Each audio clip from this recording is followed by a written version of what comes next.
विश्वमार्यमपघ्नन्तो अरावणः।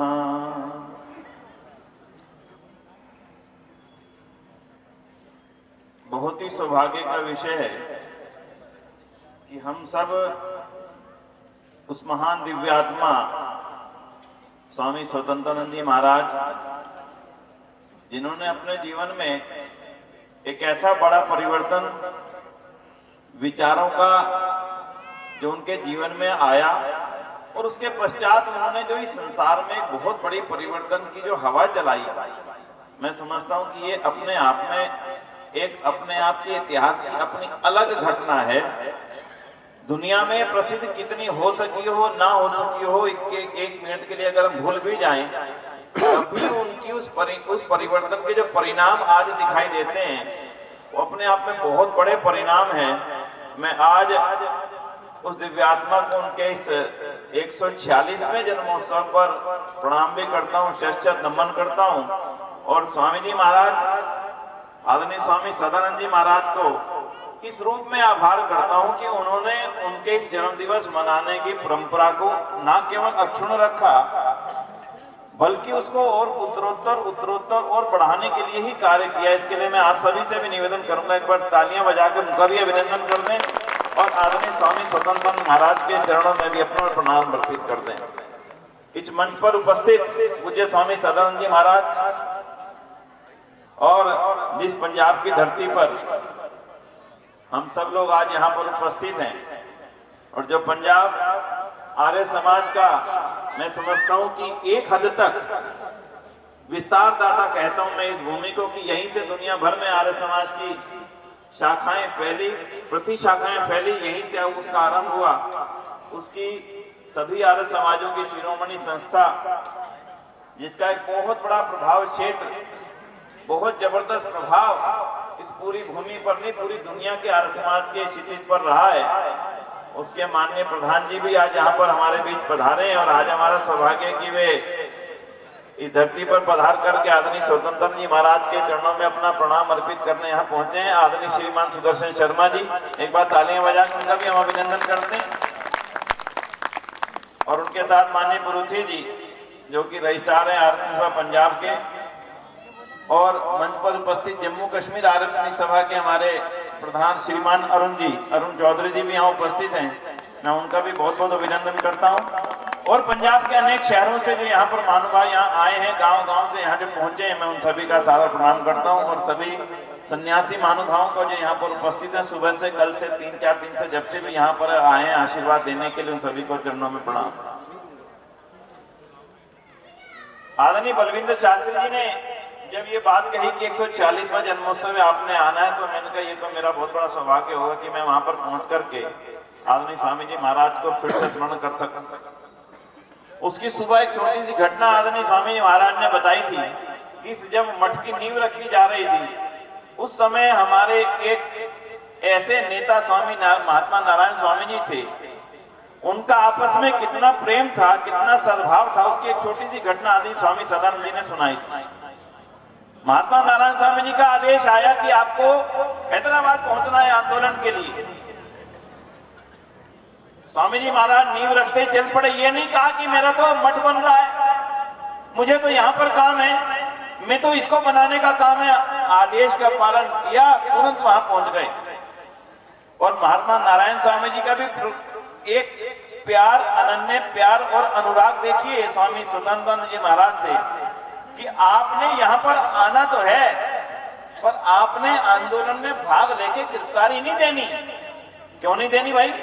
गिरफ्तारी इसलिए नहीं देनी कि गिरफ्तारी हम देंगे और आप पीछे से पूरे ही आंदोलन का नेतृत्व करने के लिए हैदराबाद की बाउंड्री से बाहर रहोगे और बाहर रहकर के आप पूरे देश के आर्य समाज के उन कार्यकर्ताओं को नेतृत्व दे करके इस आंदोलन की अग्नि को जलाए रखोगे। हमारे अंदर जाने के बाद ये बुझ ना जाए। उन आर्य नेताओं के बीच में इस प्यार की अद्भुत मिसाल देख करके आज के वर्तमान जीवन में हमें सोचने का, विचारने का एक बहुत बड़ा अवसर मिलता है बंधुओं। स्वामी स्वतंत्र जी महाराज जिस परिवार में पैदा हुए, उस परिवार का कितना बड़ा सौभाग्य। इस गीत में हमने जो अभी गीत प्रस्तुत किया गया था उसमें सुना, मोही गांव में एक जट सिख परिवार में पैदा होकर के उस परमपिता परमात्मा की ना जाने कौन सी वो प्रेरणा आई, उस परमपिता परमात्मा की चरणों में अर्पित कर दिया सारा का सारा जीवन। और एक ऐसा जीवन जो जीवन वास्तव में किसी नौजवान को लजा दे कि मेरी नौजवानी भी होती तो कम से कम ऐसी स्वामी स्वतंत्र महाराज जैसी होती, जिसको आज देश दुनिया में लोग याद करते हैं। बंधुओं, स्वामी स्वतंत्र महाराज ने उस समय जो जरूरी था, उस समय जो जरूरी लगा, उनको जो लगा कि मेरा जीवन जहां समर्पित होना चाहिए, उन्होंने किया। लेकिन अब हमारी अपनी जरूरतों को हमें यहाँ पर आज मिल बैठ करके देखना होगा कि जो काम वो करके गए, जिस रूप में वो इस जाति को बचा करके गए, जिस रूप में जिस विश्वास को लेकर के उन्होंने इस मठ का आरंभ किया और जिस मठ की जो जिम्मेदारी लगाई, आज के समय में आज उनकी कितनी जरूरत है। और अब देखना केवल आज ये है, यहाँ चिंतन करना ये है, केवल उनकी गाथा गा देने से जन्मदिन मनाना सार्थक होने वाला नहीं बन। आज अब देखना ये है कि मैं और आप उनकी दी हुई जिम्मेदारी को कितना पूरा कर पाने के लिए सजग हैं और कितना पूरा कर पा रहे हैं। इसके लिए मैं सबसे पहले तो उनकी उस परंपरा को बधाई दूंगा, धन्यवाद करूंगा, जिस परंपरा को आदरणीय स्वामी सर्वानंद जी महाराज ने आगे बढ़ाया और उसी प्रकार से आगे बढ़ाया जो चेहरा कभी स्वामी स्वतंत्र जी के महाराज के रूप में था। वीतराग, मैं कभी कभी एक बात कहा करता हूं कि किसी सन्यासी के आगे वीतराग लग जाए और वो स्वामी सर्वानंद जी के अलावा कोई हो तो मुझे लगता है कि बात जचेगी नहीं। आप लगा करके देखिए, हृदय में अंदर उतरेगी नहीं। वीतराग स्वामी सर्वानंद जी महाराज, उन्होंने उस परंपरा को वैसा का वैसा आगे बढ़ाया। और आज हमें इस बात का बहुत बड़ा संतोष है कि उस सन्यासी परंपरा को, उस मठ की सारी परंपराओं को, उस सारी संस्कृति को और उन्हीं सारी बातों को आदरणीय स्वामी सदानंद जी महाराज इस रूप से अपना सारा जीवन देकर के आगे बढ़ा रहे हैं। ये भी मैं समझता हूँ स्वामी स्वतंत्र जी महाराज और स्वामी सर्वानंद जी महाराज के दिए हुए आशीर्वाद का ही प्रतिफल है। इनको एक बार करतल ध्वनि द्वारा पूरी टीम के लिए आप आशीर्वाद दें। समय बदल जाता है, उस समय दक्षिणा मांगने की वो भिक्षा प्रति की प्रक्रिया अच्छी लगती थी। समय बदलने पर अनेक लोग आए होंगे, स्वामी जी महाराज अब क्या जरूरत है, लोग अपने आप ही दे जाते हैं, अनाज की यहाँ कमी नहीं होती, धन की यहाँ कमी नहीं होती, तो फिर क्यों मांगने जाए। परिवर्तन आ सकता था, कोई रोकता नहीं उस परिवर्तन को आने से, कोई मना नहीं करता उस परिवर्तन को आने से, किसी को बुरा भी नहीं लगता उस परिवर्तन का। दुनिया में आते हैं परिवर्तन, लेकिन स्वामी जी महाराज का एक सोचना था, विचारना था कि जिन हमारे महापुरुषों ने भिक्षा की प्रवृत्ति आरंभ की थी, वो ये जानते थे कि इस गुरुकुल में पढ़ने वाला ब्रह्मचारी, इस गुरुकुल में पढ़ने वाला और बनने वाला विद्वान, भाई कुछ गड़बड़ है, मेरी आवाज आ रही है भाई, कहां तक जा रही है। इस गुरुकुल में पढ़ने वाला विद्वान कहीं अपने मन में ये ना सोच ले कि मैं तो अपने दिए हुए पैसे से पढ़ रहा हूं और पढ़ने के बाद मेरा इस समाज के प्रति क्या दायित्व है, क्या नहीं। उसके मन में भाव रहना चाहिए कि मैं उस दीनानगर की पवित्र धरती के एक एक घर में रहने वाले मनुष्य के घर से लिए हुए अन्न को खा करके पढ़ रहा हूं। इसलिए पढ़ने के बाद मेरी जिम्मेदारी समाज के प्रति ज्यों की त्यों रहनी चाहिए, जिसकी पीड़ा स्वामी जी महाराज ने अपने शब्दों में व्यक्त। एक एक गली में जाकर के जब यहाँ का ब्रह्मचारी भिक्षा मांगता है, उसके मन में एक विचार आता है, इस माता की दिए हुए अन्न से मेरा शरीर पल रहा है, इस घर के दिए हुए भोजन से मैं आगे बढ़ रहा हूं, इसलिए मेरी इस मानवता के प्रति वो जिम्मेदारी रहे। इसलिए स्वामी सदानंद जी महाराज ने भी आकर के इस परंपरा को समाप्त नहीं होने दिया और आगे आने वाले समय में भी इस मठ की ये परंपराएं लगातार बनी रहे। आज हम इस बात की आशा करते हैं। बंधुओं, आज सुबह मेरा वेद मंदिर में जाना हुआ था। वेद मंदिर में जाकर के स्वर्गीय रामभद्र चौधरी जी और माननीय सत्यपाल भिक्षु जी के जीवन के बारे में जाना, हालांकि जानते पहले भी थे, यहाँ पर आकर के कुछ विशेष जाना। उनके जीवन को जान करके और इस मठ की परंपरा को देख करके, दोनों को मिला करके मैं सोचता था कभी आर्य समाज का और इस वैदिक परंपरा का इस क्षेत्र में कितना बड़ा एक प्रभाव क्षेत्र होगा, कितना जबरदस्त प्रभाव क्षेत्र होगा। मालूम हुआ कि जब अंग्रेज इसका बंटवारा कर रहे थे इस पाकिस्तान का, तब उस समय ये स्थान भी, ये क्षेत्र भी किसी कारण से कहें, गलती से कहें, पाकिस्तान में चला गया था। और उस समय एक बड़ा आंदोलन हुआ और उस बड़े आंदोलन को मैं समझता हूँ आदरणीय सत्यपाल भिक्षु जी ने किस प्रकार के वातावरण को पैदा किया कि जिसके कारण से ये स्थान पुनः बच गया और आज ये भारत का हिस्सा है।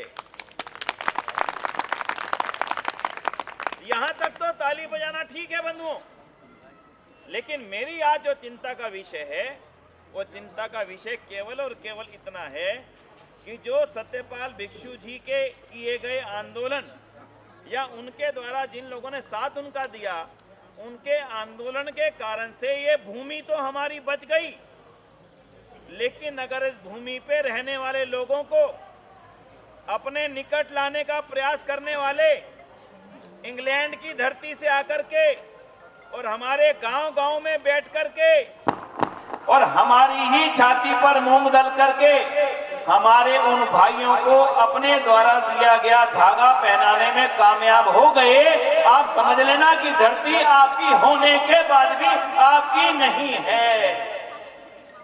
अगर आज आपने इस चिंतन को यहाँ पर गंभीरता से बैठ करके नहीं किया, अगर आपने मठ में आकर के स्वामी स्वतंत्रानंद जी महाराज के जन्मोत्सव के अवसर पर यह विचार ना किया कि धरती पर आप बैठे हैं, ये धरती आपकी कब तक, तो मुझे लगता है कि आने वाला समय शायद हमें कुछ और ना दिखलाने के लिए मजबूर कर दे। बंधुओं, पुलिस के अंदर एक वर्किंग सिखाई जाती है, जब चोर भाग रहा हो तो उसके पैरों में गोली मारी जाती है। क्यों? उसका उद्देश्य उस चोर को मारना नहीं होता, केवल भागने से रोकना होता है। आप जानते हैं पैरों में गोली लगती है आदमी बच जाता है, हाथ में गोली लगती है आदमी बच जाता है, पेट में गोली लगती काफी हद तक आदमी बच जाता है, लेकिन अगर वो गोली गर्दन पे लग जाए, बोलो आदमी बचेगा या नहीं? बोलो हाँ या ना करना। हाँ जी बोलना जरा, हमारे मन से आवाज आ रही, नहीं बचेगा। आप समझ करके चलना, जिस स्थान पर आप बैठे हैं ये हमारी भारत माता की, बोलो क्या है, ये मन में आज विचार करके चलना। जितने भी महानुभाव यहाँ पर मंच पर बैठे, जितने नीचे बैठे, ये हमारी भारत माता की गर्दन है, जिसको काटने का उस समय भी कोशिश की थी माननीय सत्यपाल भिक्षु जी और आर्य समाज के, और उस समय के जितने कर्णधार थे उन्होंने मिलकर के एक आंदोलन करके इसे बचा करके वापस यहाँ पर जोड़ दिया था।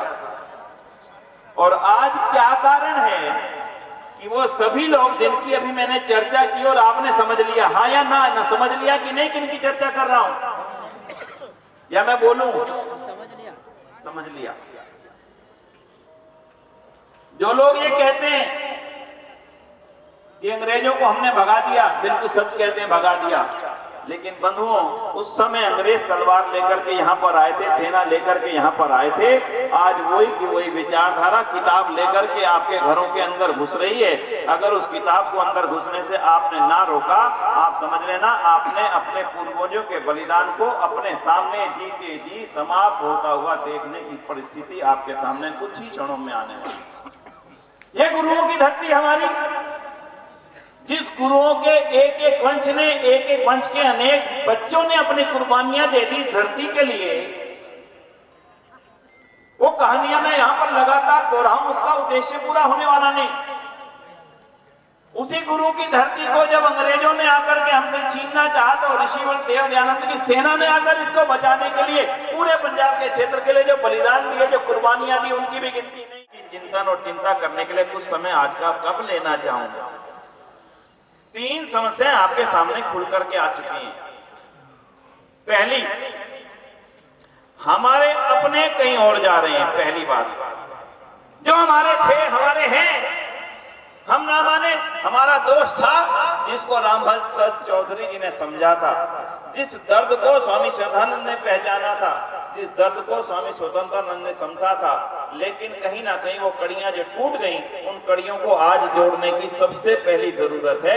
वरना एक लाइन हमारे कुंवर सुखलाल मुसाफिर कहते कहते चले गए, आर्यों गले से लगा लो इन्हें वरना ये लाल गैरों के घर जाएंगे। वो पंक्ति 100 साल पहले अगर हमने सुन ली होती, किसी की माई के लाल की हिम्मत नहीं थी कि हमारे दीनानगर में वो ये पहनाने के लिए अपनी चर्च खोल करके बैठ जाता, किसी की हिम्मत नहीं थी।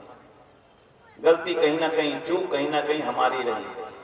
और अगर आज भी हमने आज यहाँ से जाने के पश्चात में उस चूक को गंभीरता से घर में बैठ कर के अपने परिवार के साथ ध्यान ना दिया और चूक आपको कहाँ तक लेकर के जाने वाली है, इसका एहसास शायद हम कर पाने में थोड़ा सा मुश्किल हो जाएगा। पहली चूक के कारण हम कहां पहुंचे हैं ये आपके सामने है। अगर पूरे इस गुरदासपुर डिस्ट्रिक्ट के अकेले की बात कर लें, सबसे अधिक प्रभाव क्षेत्र अगर पूरे पंजाब के अंदर किसी क्षेत्र में है तो वो प्रभाव क्षेत्र यही गुरदासपुर डिस्ट्रिक्ट है। और क्यों है, मैंने आपका कारण बता दिया। एक गर्दन है, अपने आप नहीं हो रहा, कोई बैठा है जो जानता है कहां पर करना है, कोई है जो बैठा है कहां कैसे करना है, कोई है जो जानता है कि इसका परिणाम क्या होगा इस देश के लिए। इसलिए आप माताओं बहनों को और बच्चों को आज जागरूक होना पड़ेगा। विशेष नौजवान साथी यहाँ पे जो बैठे हैं, हमारा बड़ा सौभाग्य है कि मठ के साथ में अनेक विद्यालय, विश्वविद्यालय, ये बड़े कॉलेज चलते हैं। उन नौजवानों को इस बात को हमें समझाना पड़ेगा कि धरती तुम्हारी कब तक है। पहला समस्या समझ लीजिएगा और दूसरी समस्या को भी समझ लीजिएगा। दूसरी समस्या है, हमने अपने बच्चों को विदेशों में भेजना एक बहुत बड़ा फैशन बना लिया है। हमें ऐसा लगता है कि अगर मेरा बेटा विदेश चला जाएगा तो वो सेट हो जाएगा। ये शब्द है, सेट हो गया, मेरा पुत्र सेट हो गया, जिसके कारण से धरती खाली हो रही है। और धरती खाली कभी रहती नहीं बंधुओं। एक स्थान से कोई जाता है तो उसके स्थान को कोई दूसरा वहां पर आता है। जिसको आप नहीं चाहते थे कि वो इस धरती पर आए, जिनको पार भेजा था, आज आपके बच्चे बाहर जा रहे हैं और वहां से वो और उठ करके आपकी धरती पर अपना घर बना रहा है। इसके बारे में आपने चिंतन किया या नहीं? और वो एक नहीं होता, वो एक के अनेक होते हैं और अनेक से अनेकों होते हैं। और जहां अनेकों होते हैं वहां क्या हाल होता है, नया डिस्ट्रिक्ट बनता है, नया एक जिला तैयार हो जाता है। आपके इस पंजाब के अंदर अभी नया डिस्ट्रिक्ट की घोषणा हुई है। आप सब जानते हो डिस्ट्रिक्ट का नाम क्या है, बताएंगे क्या है? मलेरकोटला। क्या कारण? बंधुओं, अगर आज भी हम सोए रहे, आर्य समाज के मंचों से भी नवाजों को हमने ना उठाया, मुझे लगता है कहीं ना कहीं इतिहास हमें माफ नहीं करेगा। इतिहास स्वामी स्वतंत्रानंद को याद करता रहेगा, इतिहास स्वामी सर्वानंद को याद करता रहेगा, लेकिन मुझे लगता है इतिहास हमें किसी रूप में भी याद करने की परिस्थिति में नहीं होगा। और होगा तो कहीं ना कहीं दोष के लिए याद करेगा। वो जानते थे, वो समझते थे, वो देखते थे और उनके देखते देखते पंजाब का यह हाल हो गया। इतिहास हमें माफ नहीं करेगा। विचार कीजिएगा और अपने बच्चों को सशक्त बना करके, इस धरती का नागरिक बना करके, इस धरती को ओनरशिप उनकी है, ये धरती उनकी है, ये उन बच्चों को समझाना पड़ेगा कि जहां तुम जा रहे हो सकता है कुछ दिनों के लिए आपके वहां पर अच्छा लगे और इस धरती को छोड़ना मत, ये समझाने के लिए आपको अब घर घर जाना तो पड़ेगा। और अब तीसरी समस्या जो उन सबसे बड़ी है, तीसरी समस्या के लिए मैं हर जगह पर, हर समय, हर लगातार इस बात को लगातार कहा करता हूं। हमें ना जाने क्या हुआ, हमें ना जाने किसने बहका दिया, हमें ना जाने किसने समझा दिया कि हमारे पूर्वज जिनके 4-4, 5-5 बच्चे होते थे, शायद वो गलत थे। हमें ये समझाने वाला हमारी धरती पर कौन आ गया? आज हम किसी नौजवान से पूछते हैं कितने बेटे हैं, बेटी कितनी है, बस एक ही बहुत है, एक से ज्यादा आवश्यकता नहीं। फिर हम ये सोचें कि ये धरती हमारी रह पाएगी, फिर हम ये विचार करें कि ये पंजाब मेरा रह पाएगा, और फिर हम ये विचार करें ये देश मेरा रह पाएगा। हमारे सोचने की भूल हो सकती है। जिसने हमारे परिवारों को किसी गलत दिशा में धकेलना था, वो अपने षड्यंत्र में सिद्ध हो चुका। होना नहीं है। आप किसी से भी बात करके आप अपने परिवारों में नौजवानों से देख लीजिएगा, ये परिवर्तन पिछले 25 साल 20 साल में आया। ये सोच अपने आप पैदा नहीं हुई, किसी और की पैदा की हुई है। यहां तक भी चल जाता, हमारे 2 बच्चे हैं, कम से कम आप जितने थे उतने रहते, 2 के नीचे 2, 2 के नीचे 2, 2 के नीचे 2, 2 के नीचे 2, कम से कम इतने तो रहते। 2 के नीचे 1, उसके आगे सबसे बड़ा षड्यंत्र जो तीसरा मैं बताना चाहता हूं, जो इस मंच से हमेशा मैं बताता रहा हूं, तीसरा षड्यंत्र इतना खतरनाक है कि शायद आपको उसकी जानकारी होगी नहीं। तीसरा षड्यंत्र जो दुनिया के सामने से हमारे घरों तक आता चला जा रहा है, वो षड्यंत्र है चाइल्ड फ्री इंडिया मूवमेंट। बोलना जी, क्या बोला मैंने? Child free India movement. और देश के अंदर कम से कम 50 एनजीओ विदेश के पैसे को ला करके भारत के हिंदू नौजवानों को मंच पर बुला करके इस बात के लिए तैयार करती हैं कि तुम्हें संतान पैदा नहीं करनी, क्योंकि वो जानती हैं इस हिंदुस्तान के ऊपर तलवारों से कब्जा नहीं किया जा सका। वो जानती हैं बड़ी बड़ी सेनाओं से कब्जा नहीं किया जा सका। वो जानती हैं गुरुओं के बच्चे ने बलिदान दे दिए पर इस धरती पे हमारा कब्जा करने का सपना पूरा नहीं हुआ। वो जानती हैं कि इस देश के अंदर के अलावा सारी दुनिया पे हमारा शासन था, लेकिन भारत के अंदर हमारा शासन सफल नहीं हो सका। इसलिए वो इस बात को जानती हैं, इस आबादी को, इस हिंदू जाति को, हमारी इस आर्य जाति को निपुता कर दिया जाए, ये देश अपने आप उनका हो जाएगा। हम उनके षड्यंत्र में, हम उनके पिंजरे में, हम उनके चंगुल में लगातार फंसते जा रहे हैं। हम शायद ये विचार करने लग गए कि मेरे पैसे का उपयोग तो मेरी केवल आनंद लेने के लिए है। और बंधुओं, हमारी ये सोच हमारे को इस देश से कहीं दूर ना कर दे। आज मेरे इस कार्यक्रम के पश्चात अपने अपने मोबाइल में डाल करके देख लेना जो मैंने शब्द बोला, चाइल्ड फ्री इंडिया मूवमेंट। बड़े बड़े शहरों में, बेंगलोर में, बॉम्बे में, दिल्ली में, कोलकाता में, अहमदाबाद जैसे शहरों के अंदर कॉलेज के बेटे बेटियों को मंचों पर ला ला करके उनसे संकल्प करवाए जा रहे हैं। ये कौन करवा रहा है? आखिर किसकी मंशा इससे पूरी होती है? सोच करके देखना। पहले 5 थे, फिर 4 हुए, फिर 3 बच्चे हुए, फिर 2 हुए, फिर 1 हुआ, और अब कहां जाएंगे? सोच करके देखना। ये धरती उसकी है जो इस धरती पर रहता है। मैं कई बार बच्चों से पूछ लेता हूं, बात तो कई बार आपको वो दोहरा चुका हूं, फिर भी आज जरूर कहूंगा इस बात को, क्योंकि आपको समझना आज जरूरी है। अगर ना समझें, इस स्वतंत्रानंद की धरती पर, इस स्वामी सर्वानंद की धरती पर आज हमें चिंतन करने का मौका मिला। ये गुड़िया पीछे बैठी है, छोटी सी बेटी हमारी। क्या नाम है गुड़िया तेरा? क्या नाम है बेटा? बोल। तनुषा। अच्छा बता, जंगल का राजा कौन होता है? देखो कौन होता है बेटा, बोलियो। कौन होता है जंगल का राजा? बोलो। लॉयन। इस बच्ची को ये मालूम है जंगल का राजा शेर होता है, लेकिन मैं आपसे हाथ जोड़ के कहता हूं, इस बच्ची को घर पर जाकर के समझा दीजिएगा 1947 से पहले होता होगा। 1947 के बाद में इस देश में लोकतंत्र आ चुका है। अब जंगल का राजा शेर नहीं होगा। शेर जंगल के अंदर अगर गधे ज्यादा होंगे तो राजा, अब जंगल के अंदर, मैं आगे नहीं बोलूंगा भैया, कुत्ते ज्यादा होंगे तो राजा वही बनेगा। आप और मैं नहीं बनेंगे बंधुओं। ये इस गलत फहमी में मत रहना। कुछ बात है कि हस्ती मिटती नहीं है हमारी। इस लाइन ने हमें नकारा करके रख दिया। क्या बात करते हो विनय जी? इतने लोग आए, इतने सबको आए, कहां पिटा भारत? यहीं पर है भारत। इनका कौन कहता है यहीं पर है भारत? अफगानिस्तान तुम्हारे हाथ से चला गया, ईरान चला गया, इराक चला गया, पाकिस्तान चला गया, कश्मीर की क्या हालत है? हमारे प्रधान जी बैठे हैं, बताएंगे। श्रीनगर होकर के आए हैं। बांग्लादेश आपके हाथ से चला गया। केरल की क्या स्थिति है आपके हाथ में? तमिलनाडु की क्या स्थिति है? जाकर के देखिए। असम, नागालैंड, मिजोरम खुद जाकर के देखिए। कोई दूरियां नहीं है, हवाई जहाज उड़ता है, 2 घंटे में वहां पहुंचा देता है। जाकर के मालूम पड़ेगा कि किस बात है कि हस्ती मिटती नहीं हमारी। जो हस्ती मिटती नहीं थी, हमारे पूर्वजों के परिणाम के कारण मिटती नहीं थी, उनके कार्यों के कारण मिटती नहीं थी। लेकिन आज जिस मार्ग पर हमारा हिंदू समाज चल पड़ा, वो हमारी हस्ती को मिटाने के लिए, हमारी हस्ती को लंबे समय तक रखने के लिए तैयार नहीं। बंधुओं, शेर को बांध करके कोने में खड़ा करके रस्सी से बांध करके बैठा देंगे, अब तू यहाँ खड़ा हो जा, अब तेरी हमें कोई जरूरत नहीं है।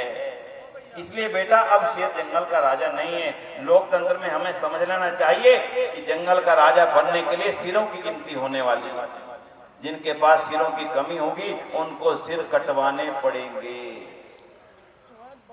अगर आज हम इस बात को गंभीरता से नहीं समझ पाएंगे, बच्चों के साथ चर्चा शुरू कीजिए, नौजवानों के साथ में डायलॉग आरंभ कीजिए, बैठ करके छोटी छोटी गोष्ठियां कीजिए, इस बात का चिंतन करिए। इन बात में कहीं पर कमी लगती हो, कहीं पर दिक्कत लगती हो, कहीं पे कोई गलत आंकड़ा पेश होता हो, उसको सामने से एड्रेस कीजिए। परिणाम आपके सामने स्वयं आ जाएंगे। आपका कंप्यूटर, आपको मोबाइल आपको अपने परिणाम दिखाने के लिए पूरी तरह से सक्षम है। किसी के पास जाने की जरूरत नहीं।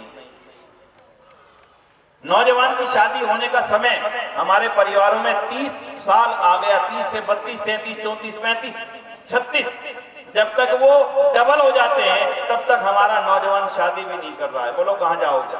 ये गिनती मैं नहीं बता रहा हूं बंधुओं, स्वामी श्रद्धानंद जी महाराज, जिसका इस धरती से भी संबंध रहा, पंजाब की धरती से संबंध रहा, जालंधर की धरती पे संबंध रहा, स्वामी श्रद्धानंद जी परिवार एक पुस्तक लिखते हैं, शायद इस यहाँ पे स्टॉल के अंदर पुस्तक उपलब्ध हो, लेके जाइएगा। पुस्तक का नाम है हिंदू संगठन। क्या नाम है जी? लेके जाइएगा। वो 1921 में लिखते हैं, आज हम 2023 में खड़े हैं। 102 साल बाद जो जो उसमें लिखा, आज वो ऐसा सार्थक नजर आता है जैसे कि ऋषि की वाणी हमेशा सार्थक से दिखती है। अरे कमाल, सामने तो दिख रहा है। बंधुओं, अफगानिस्तान में पिछले दिनों में जो कुछ हुआ, क्या हम भूल जाएं? मैं बात नहीं करता 1991 की, वो शायद बात 35 साल पहले की हो चुकी। 90 की कश्मीर की बात अभी मैं नहीं करता, आपसे केवल 2 साल पहले की बात करता हूं, अफगानिस्तान की। जब हमें अपने गुरुद्वारों को खाली करके आना पड़ा, हमें गुरु ग्रंथ साहब जी को सम्मान देते हुए अपने सर पर रख करके आने के लिए छाती पे हाथ रख के मजबूर होना पड़ा, अपनी धरती को छोड़ने के लिए मजबूर होना पड़ा। वो तस्वीरें सारी आपने देखी होंगी। ऐसा ना हो कि ये स्थिति हमारे साथ में यहीं पर आ जाए। स्वामी स्वतंत्र हमें चेता गए थे, महर्षि दयानंद हमें चेता गए थे, स्वामी सर्वानंद हमें चेता गए थे, स्वामी श्रद्धानंद हमें चेता गए थे, रामभद्र चौधरी हमें चेता गए थे। अगर हम तब भी ना जागें, दोष बंधु हमारा होगा और किसी को दोष देना गलत हो जाएगा। इसलिए मैं और अधिक क्या कहूं, आज चिंता यही है, चिंतन यही है। भविष्य का चिंतन हम नहीं करेंगे तो क्या आने वाला करेगा? इसलिए आज इस बात को मन में लेकर के जाइएगा। मैंने आपके सामने 3 बातें रखी हैं। पहले बात को, हमारे रामभद्र चौधरी जी ने जिस प्रक्रिया को आरंभ किया था, अगर उसमें कहीं ना कहीं गैप आ गया, स्वामी जी महाराज उसको आगे बढ़ा रहे हैं गांव-गांव जाकर के, लेकिन एक सन्यासी कहां तक जाएगा? एक मठ कहां तक जाएगा? पंजाब की हर आर्य समाज को वो काम अपने हाथ में लेना पड़ेगा जो कभी आर्य समाज ने किया था, जिसके लिए आर्य समाज पूरी दुनिया में प्रसिद्ध हुआ था। गले लगाइए। क्या नाम है जी? नाम बोलिए ना, जोर से बोलिए ना। गले लगाइए। आज आपको देखना पड़ेगा, किसी की हिम्मत ना हो मेरे मंदिर से निकाल करके मेरे किसी भाई को अपने स्थान पर जाकर के खड़ा कर ले। ऐसी हिम्मत किसी की तब नहीं होगी जब आपने उसको अपने गले से, अपने सीने से लगा करके रखा होगा। ये आंदोलन पंजाब में गले लगाइए का आपको घर घर तक चलाना पड़ेगा। हमारे गुरुओं के शिष्य पादरी बनकर के, मैं हैरान होता हूं, चंगाई के मेले लगाते हैं। अगर चंगाई के मेलों के अंदर इतनी ही लोगों के ठीक होने की स्थितियां होती, केवल 4 दिन 6 दिन पहले उनके सबसे बड़े गुरु पोप की मृत्यु हुई है, बीमारी से हुई है, वो ठीक ना हो सकी। उन चंगाई के मेलों में जाने वालों से पूछना होगा, क्या तुमने उन पोप को चंगाई के मेले के अंदर ला करके ठीक करने की कोशिश नहीं की? उसने आना नहीं चाहा या आपने बुलाना नहीं चाहा? गांव में जाइए बंधुओं, ये चंगाई के मेले देखते रहने मात्र से आपकी जमीन साफ होती चली जाएगी। फसल आपने उगाई थी, काट करके कोई और लेकर के जाएगा। इसलिए खाली बैठना इन नौजवानों का काम नहीं रहेगा। जितने नौजवान साथी यहाँ मैं देख पा रहा हूँ, सबसे मैं निवेदन करता हूँ हाथ जोड़ के, पहला अनुरोध और दूसरा अनुरोध सारथी शिक्षक सभा का, रिश्ते बचाइए। क्या नाम है जी? थोड़ा सा जोर से बोलिए। हाँ, अब उतनी कोहरा नहीं है जितना सुबह था, कम हो गया।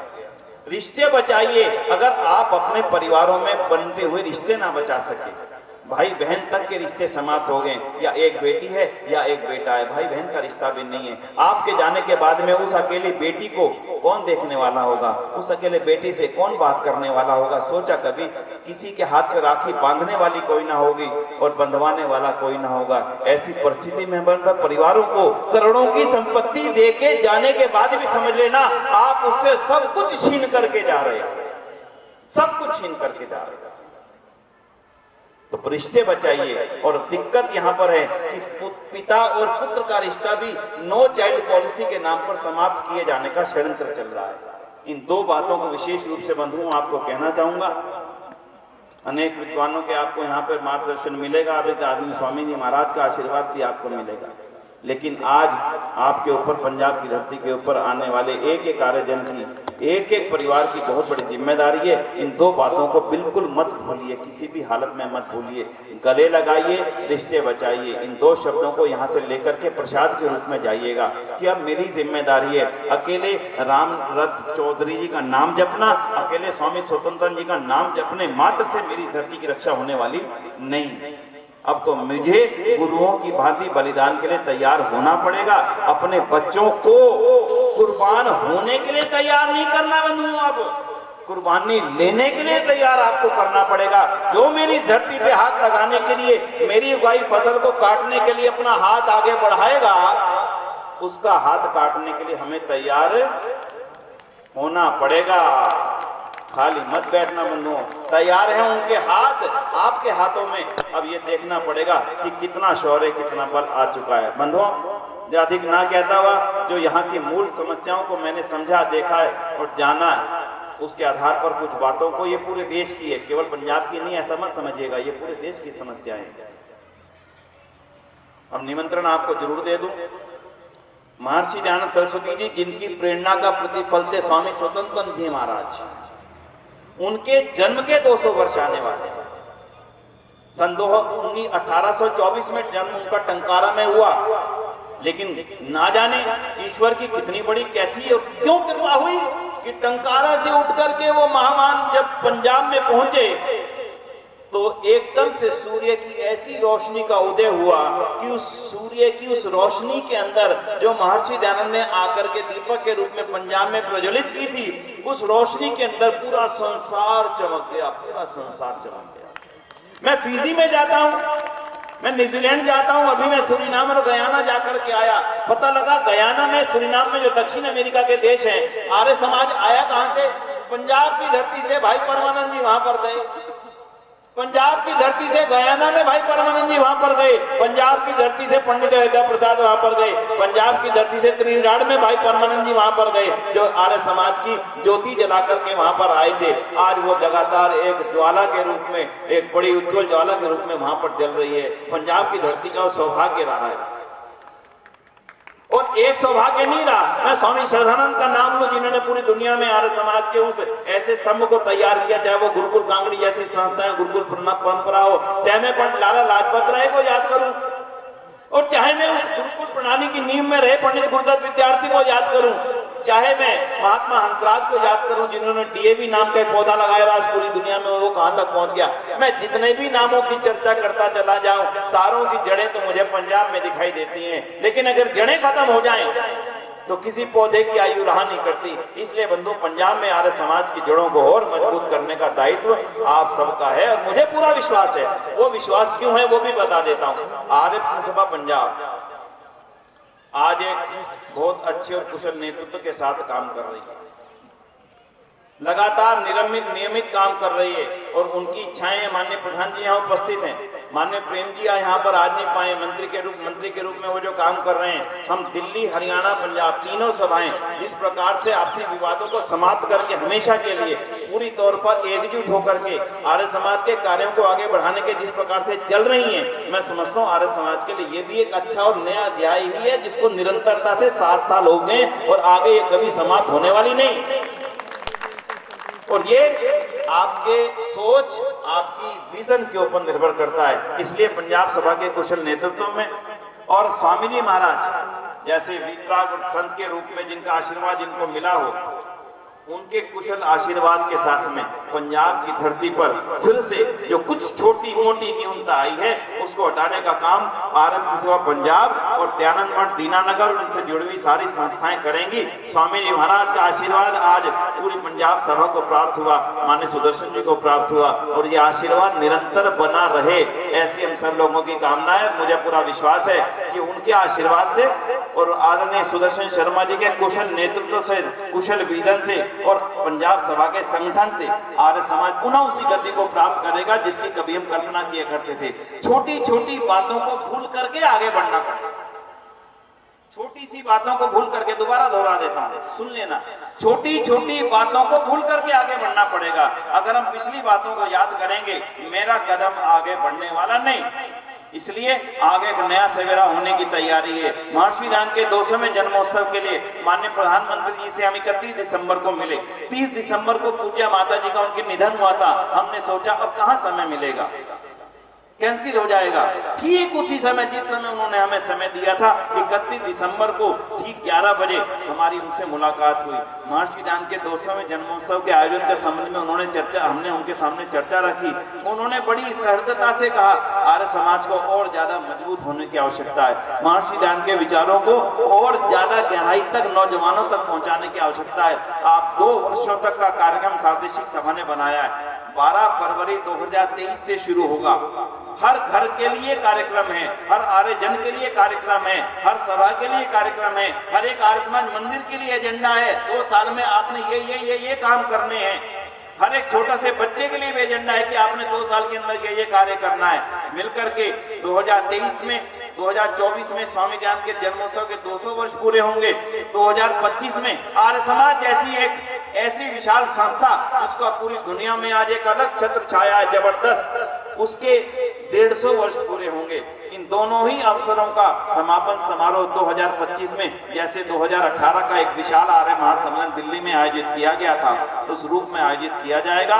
और इसी अवसर पर पंजाब के अंदर प्रांतीय भी जो सभाएं निश्चित करेंगी और हर स्थानीय स्तर पर स्वामी दयानंद के 200वें वर्ष को मनाने तो हम जाएंगे, लेकिन चिंताएं वो ही रहेंगी जिन चिंताओं को मैंने अभी आपके सामने रखा है। क्यों? क्योंकि उनके बिना, उन चिंताओं की चिंता करे बिना हमारा भविष्य होने वाला नहीं, हमारा भविष्य बचने वाला नहीं। इसलिए बंधुओं, अपनी बात की मैं इसी रूप में समाप्ति करूंगा कि आदरणीय स्वामी सदानंद जी महाराज ने जिस आशीर्वाद के साथ हम सबको आज यहाँ पर आमंत्रित किया, इन विचारों के आदान प्रदान करने का एक सुअवसर प्रदान किया और इस मठ को अपनी उन पुरानी जड़ों की परंपराओं से जोड़ करके रखा और अपने सारे जीवन को यहाँ पर दान दिया।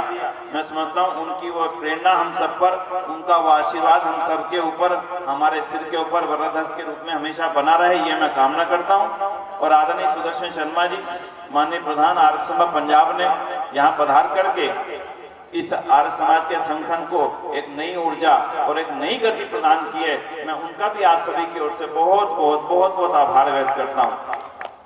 और अंत में परमपिता परमात्मा से कामना करता हूँ, परमपिता परमात्मा हमें ये सामर्थ्य दे कि हम उन पूर्वजों के जो किए हुए कार्य हैं उनको बढ़ा ना सके बहुत, तो कम से कम जितने उनके थे उनको उस रूप में बरकरार रखने की सामर्थ्य की इच्छा शक्ति हम अपने मन में पैदा करके जाएं। आपका मोबाइल आपका सबसे बड़ा हथियार है, जो आज बुजुर्ग से बुजुर्ग के पास है और छोटे से छोटे के पास है, गरीब से गरीब के पास है और अमीर से अमीर के पास है। आने वाला युद्ध तलवारों का युद्ध नहीं होगा, आने वाला युद्ध सेनाओं का युद्ध नहीं होगा, आने वाला युद्ध विचारों का युद्ध होगा।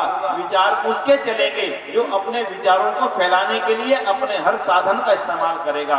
इसलिए अपने मोबाइल का इस्तेमाल आर्य समाज के, वैदिक धर्म के और स्वामी दयानंद के विचारों को फैलाने के लिए करने का संकल्प ले लीजिए। आने वाला समय आपका ही होगा और ये धरती आपकी थी, आपकी है और निश्चित रूप से आपकी ही रहेगी। लेकिन केवल तब तक जब तक इसको अपनी रखने के लिए आप छात्र बनकर के, क्षत्रिय बनकर के कार्य करना आरंभ करेंगे। आइए याद करें गुरुओं को जिन्होंने बलिदान दिया, आइए याद करें इस गुरुओं की धरती को जिन्होंने अपने बच्चों का बलिदान हमारी इस पीढ़ी के लिए दिया। आइए याद करें ऋषिवर देव दयानंद को, वो ना आते तो ये कुछ भी ना होता जो कुछ हम बात करते हैं। और आइए प्रणाम करें स्वामी स्वतंत्र जी महाराज को, जिनके कारण से आप और हमको यहाँ पर इस धरती पर बैठने का सौभाग्य मिला। आइए याद करें स्वामी सर्वानंद जी महाराज को, जिनसे हमें एक नई ऊर्जा, नई प्रेरणा मिली। और आभार करें इन सभी का, और आभार करें सभी सन्यासी महानुभावों का जिन्होंने अपने जीवन दे करके इन कार्यों को, और नौजवान साथियों को, ये बैठे हमारे ग्वालियर से एक हमारे थे, अपने रात को भजन गा रहे थे संदीप जी, और जिन्होंने अपने लुधियाना वालों ने जो भजन गाया, गजब का भजन था, बड़ा मार्मिक भजन था। और जिन बेटियों ने इस विद्यालय की जो कॉलेज है, माननीय तुली साहब, रात को मैं वहीं था, तुली साहब के नेतृत्व में जो मैंने कॉलेज की व्यवस्था को देखा, नमन करता हूं उनको भी, उन बच्चों को भी जिन्होंने इसको तैयार किया, वो भी उन्हीं का विजन है। इन सबका बहुत बहुत आभार है। ओम शांति, ओम शम, धन्यवाद।